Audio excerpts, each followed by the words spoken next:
Welcome back in another video of trigonometry. Now in today's video we are going to discuss this question.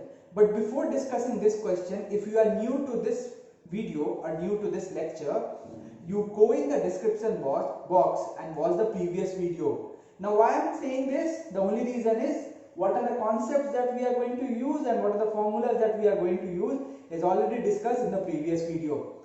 So watch the link in the description box and then you can continue with this video.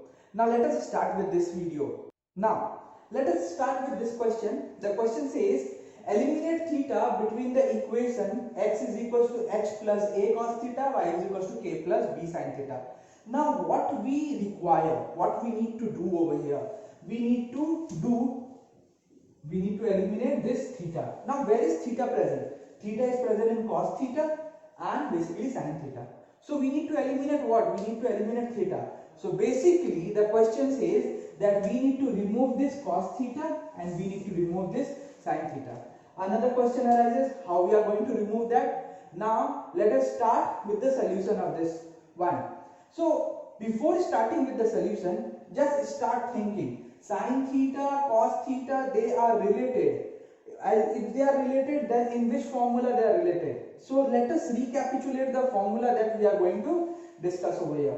The formula that is sin square theta plus cos square theta is 1. So this is the formula where we can see that sin and cos theta are interrelated. So with this concept, with this particular formula, we will apply this formula over here or this concept over here. So how we are going to apply? Let us watch the video. Now take h on the other side, so it becomes x minus h is equals to a cos theta, and then we will take this a in the denominator, so it becomes x minus h by a is equals to cos theta. Similarly, y minus k is equals to b sin theta, so y minus k divided by b is equals to sin theta.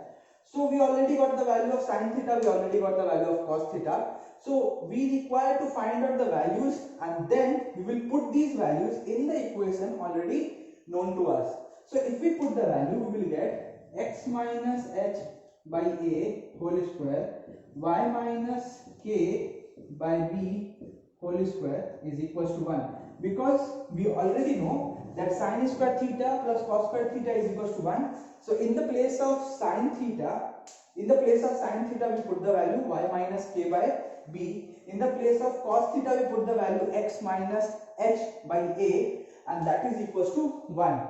Now remember that we need to stop at this point.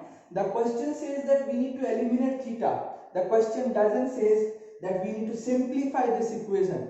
So we need to stop at this point. This is your answer. I hope you understood how to eliminate theta. The concept is very simple. First, think what are the trigonometric ratios that is present in your question. The second thing is to relate them. And to relate them means to think about the trigonometrical identities in which they are present. The next thing is that you need to find out the values of those trigonometrical ratios from the question that is given to you and substitute that in the formula or the trigonometrical identities already known to you. So these are the basic steps. If you follow that, you will easily get the answer. Now let us discuss one more type of question in this particular lecture. Now let us continue with this question. The question says that solve the equation when theta is between 0 to 90 degree and we need to simplify this equation. Now when the word simplification comes, simplification means we need to find out either the value of sin theta or cos theta, whatever is present in the equation, or sec, cos, cosec, tan, whatever is present in the question. But what about this part? What we need to think about? Do we really need to think about this part? Yes, exactly.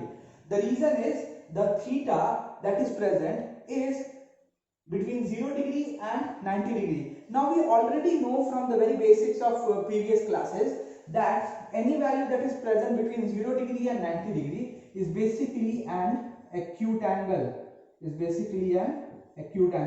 So over here theta is an acute angle. Now why do we require to think about this acute angle process? But the reason is that we in this particular class, that means in class 10, we are getting all the trigonometrical angles in theta, or whatever trigonometrical angles that we are getting those trigonometrical angles to be acute angle only. We are not getting any angle that is greater than 90. That means we say na that a value that is greater than 90, or it might be greater than 180 degree, or like that. So we are not getting any of the angles that is greater than 90 degree. The angles that is present is between 0 degree and 90 degree. Now with this concept, basic concept, let us start with the question and see. So let us start with the question over here. Now in this particular case, 2 cos square theta plus sin theta minus 2 is equals to 0. Now this question is having two different trigonometrical ratios. One is cos square theta, that means cos theta, another one is sin theta. Now if we want to do the middle term factorization, another question arises.